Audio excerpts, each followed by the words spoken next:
publication day of my second novel, The Ice.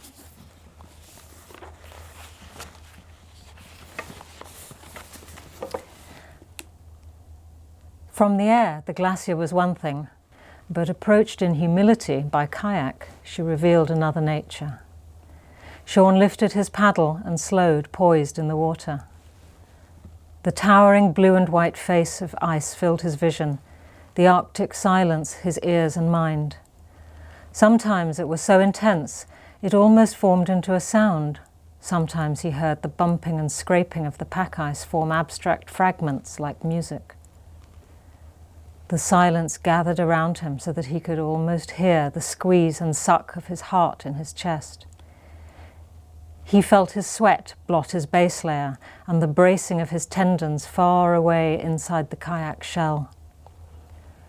Below him, the dark depth of water. Above, a thread of breeze that dried the molecules of sweat. His vision filled with the deep blue strata of the most ancient compressed ice, 40,000 years old.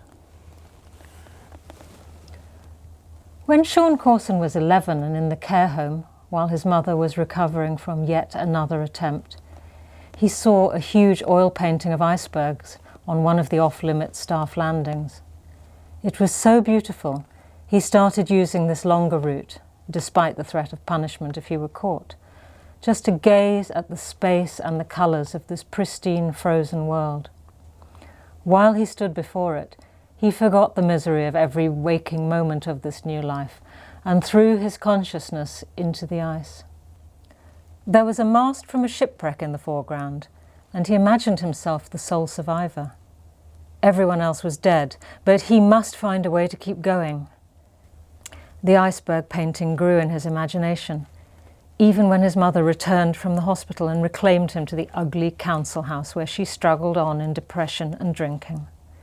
Sean fixated on his lost explorer father, who was noble, clean, and far better lost in the ice than occasionally passing through the house like the other men who visited his mother. By the time he was 13, the Arctic was Sean's obsession, and he bolstered his fantasy father with such authentic details and backed it up with angry fists for the doubters that it became a fact. His fighting was a problem until a social worker intervened. Sean was in danger of serious delinquency, but clearly bright, and the social worker goaded him into agreeing to sit the scholarship exam for the Abbott School. This was the grand Greystone public school where Sean had often joined the townie gang in attacking boys who wore the strange uniform. But now he was to be one of them.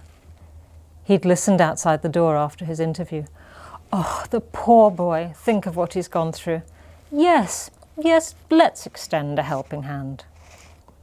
So Sean Cawson received the academic scholarship and the sports bursary and the charity award that topped up the rest and meant he could go for free.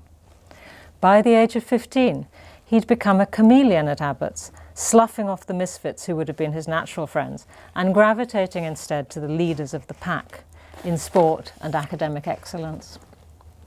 There, he worked out the answer to the question he'd always pondered about fairness and beauty and ugliness and justice.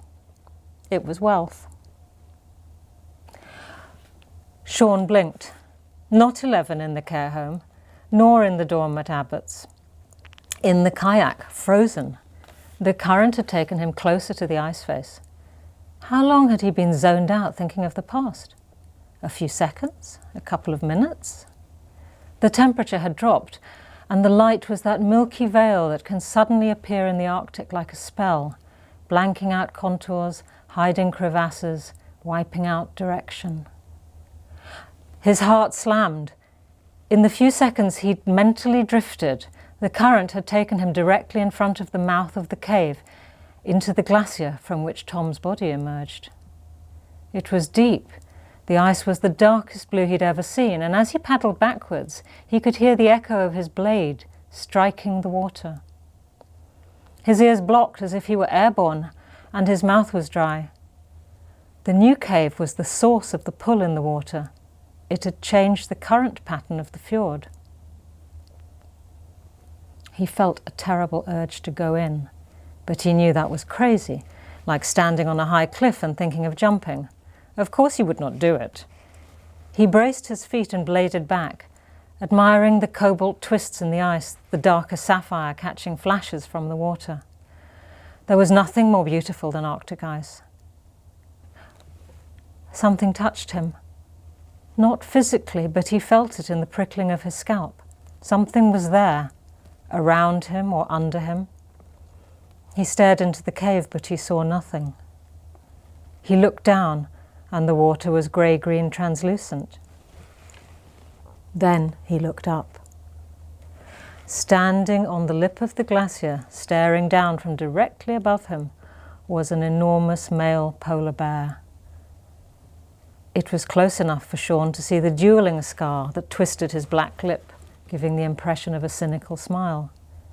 It must have stalked him while he was years away, and now they had come together. Sean dug his paddle to move away from the cave, but caught another current that pushed him closer to the ice face. The bear watched with interest and slowly walked along the edge above him, keeping pace. Sean knew not to take his eyes from it. He felt it most distinctly. The bear was pondering leaping in now or waiting a little longer. If he came closer, if he lost control and capsized, it would take the chance and jump. Bears had been known to go for kayakers before, but always from the shore. This glacier was high, but the bear was enormous and highly intelligent. It knew the currents. It was standing, waiting for him. When he met his gaze, he felt it willing him to panic and make a mistake. He stared back with equal force, ignoring the jolt of fear down both legs.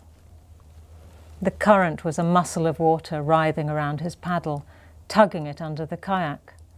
The light glittered and the mountains reared up black and strobing around him, locking him in. The bear lowered its head, looking for where to jump. He wanted a knife. Why had he not brought a knife with him? He might have done something with a knife.